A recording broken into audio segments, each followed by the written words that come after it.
परमात्मा कहते हैं कि हमें परमेश्वर पूर्ण परमात्मा की सच्ची भक्ति यानी अपनी महिमा वो आप पर सुनाने के लिए आते हैं। कहते हैं यदि भक्ति सच्ची साधना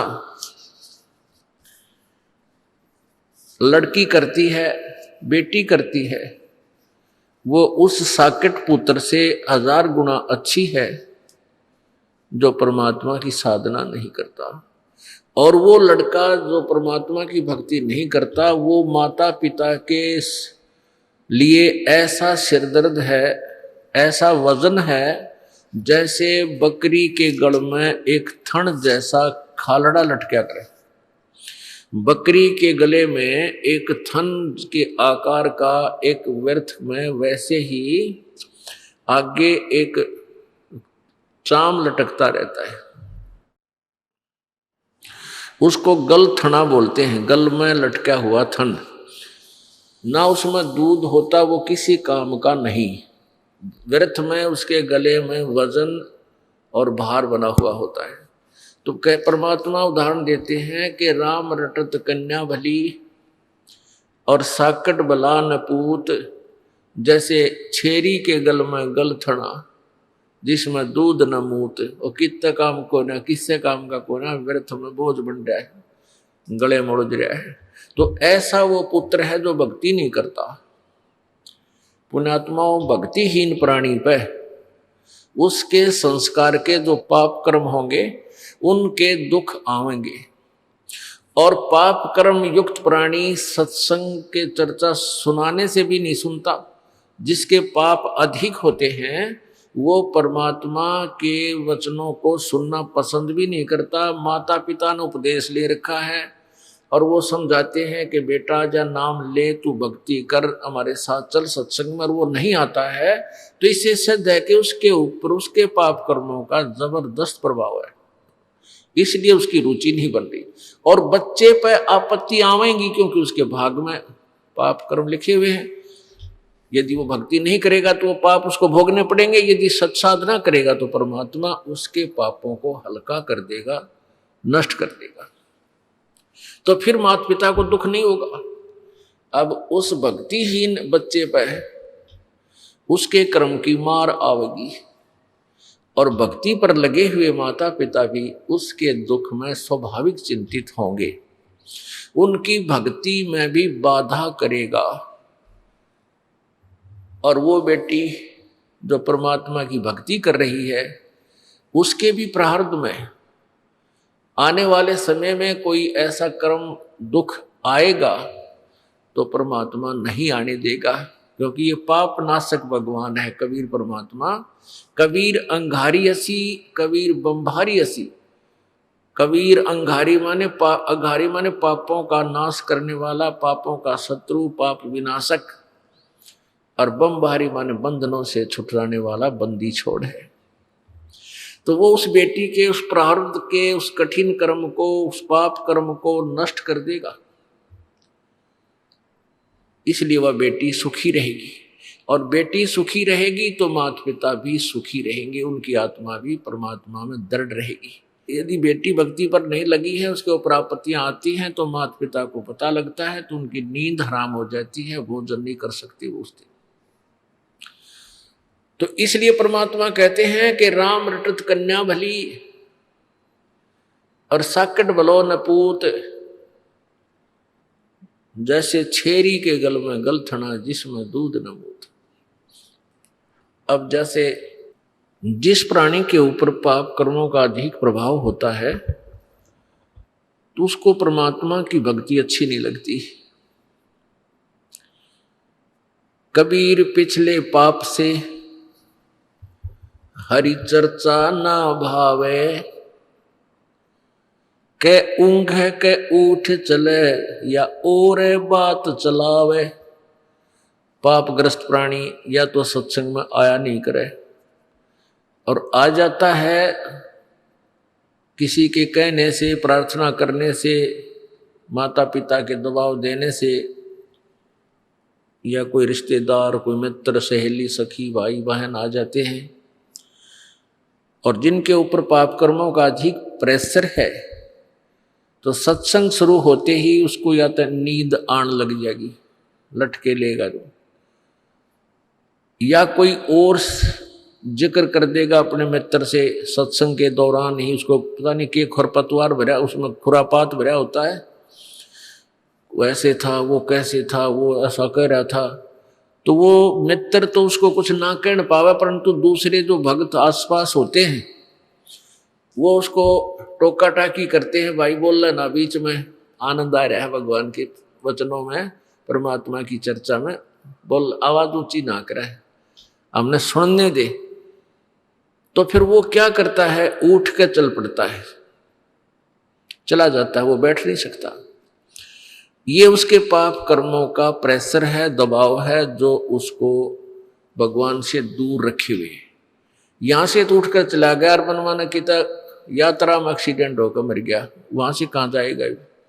अब फिर क्या होगा, वो बैल बनेगा, नाथ डलेगी, रस्सा बांध दिया जाएगा, अब अपनी मनमानी नहीं कर सकता, ना समय पर चारा चर सकता, ना समय पर जल प्राप्त कर सकता, ना बोल कर बता सकता मुझे कहाँ दुख है, मुझे प्यास लगी है या भूख लगी है। लगी रहो। तो क्या बताते हैं भगवान, कबीर पिछले पाप से हरि चर्चा ना भावे, या ऊँघ है या उठ चले, कह और बात चलावे। या तो ऊँघ लग जाएगा या उठ कर चला जाएगा, या बैठेगा तो और इधर उधर के गप्पे मारेगा। तुलसीदास जी कहते हैं, तुलसी पिछले पाप से, पिछले जन्म जन्मांतर के पाप जो एकत्रित होते हैं प्राणी को, जो प्रारब्ध में मिले हुए होते हैं, उन पापों के प्रभाव से हरिचर्चा ना भावे।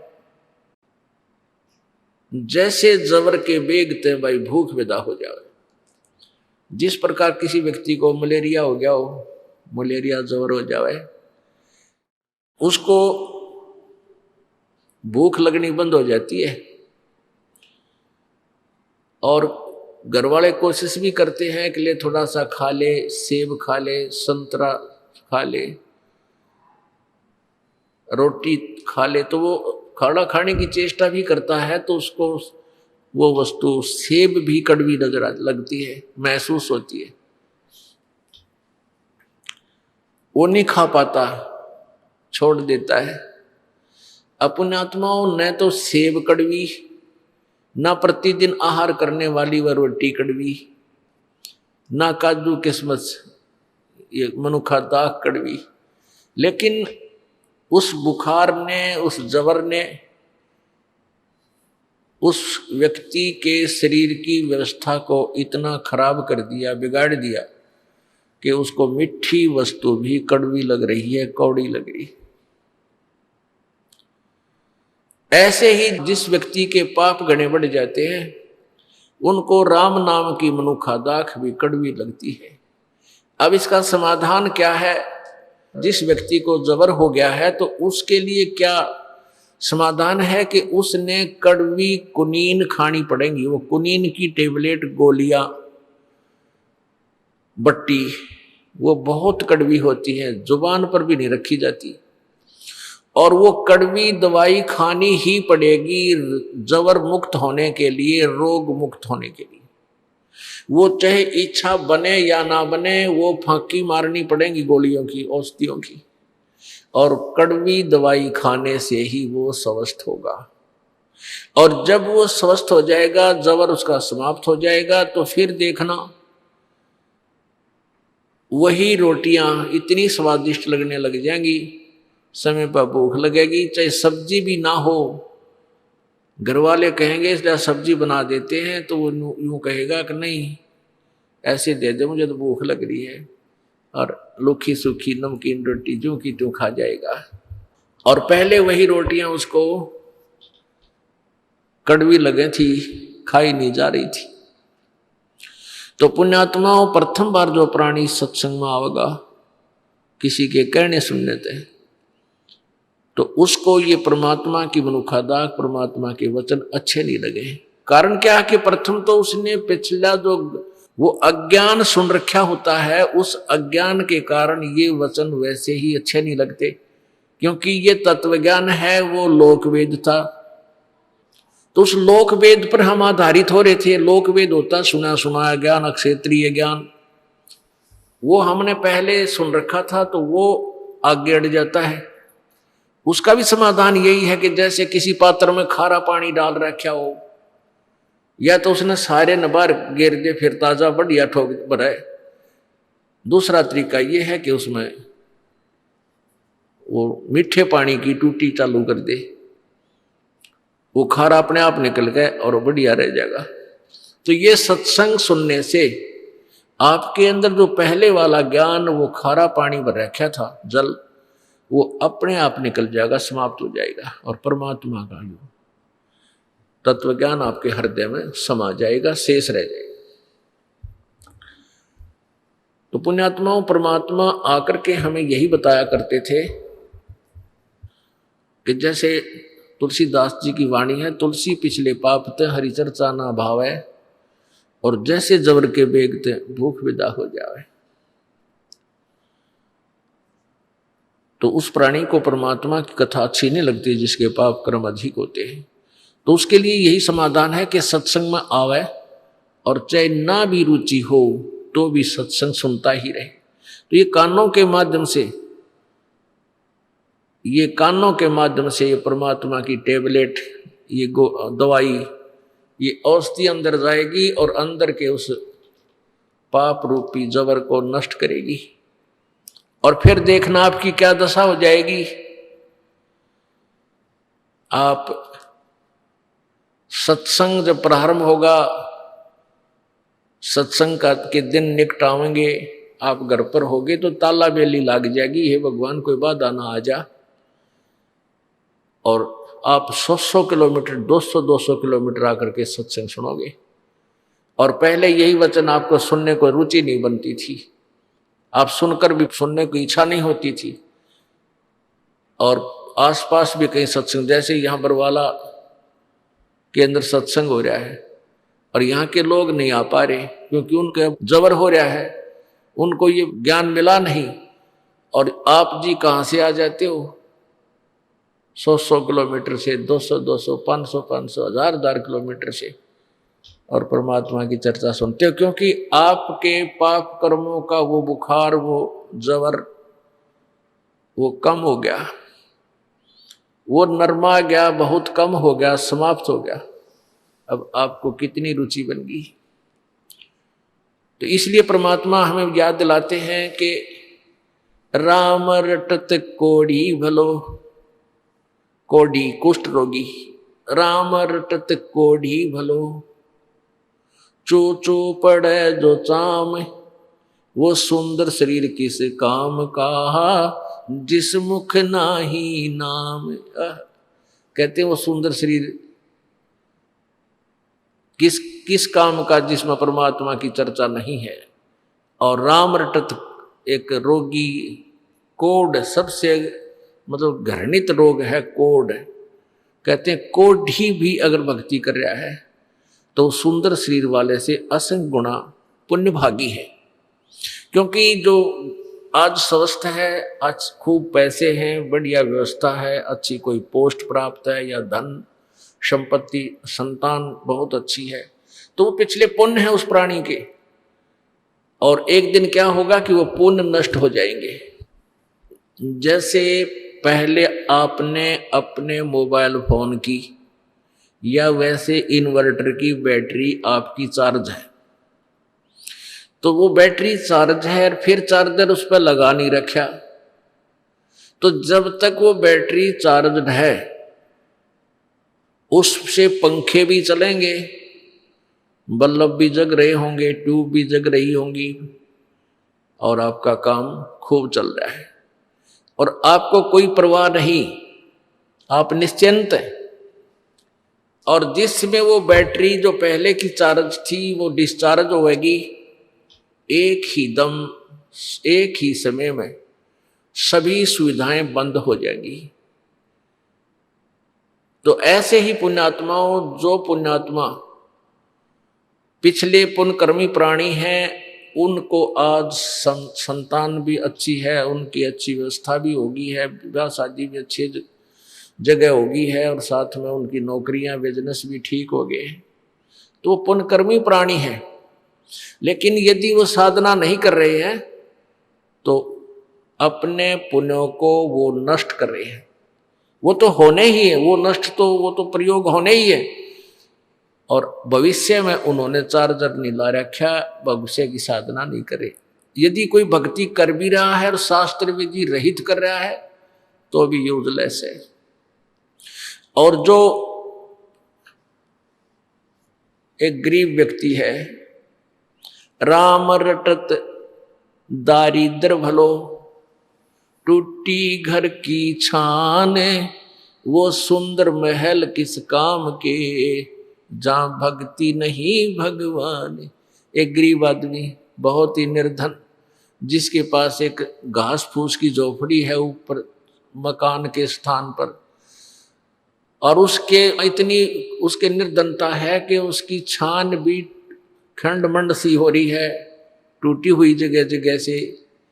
कहते हैं यदि वो भक्ति कर रहा है तो उस सुंदर महल वाले व्यक्ति से, जो साधना भक्ति यथार्थ नहीं कर रहा, कहते हैं वो बहुत अच्छा है।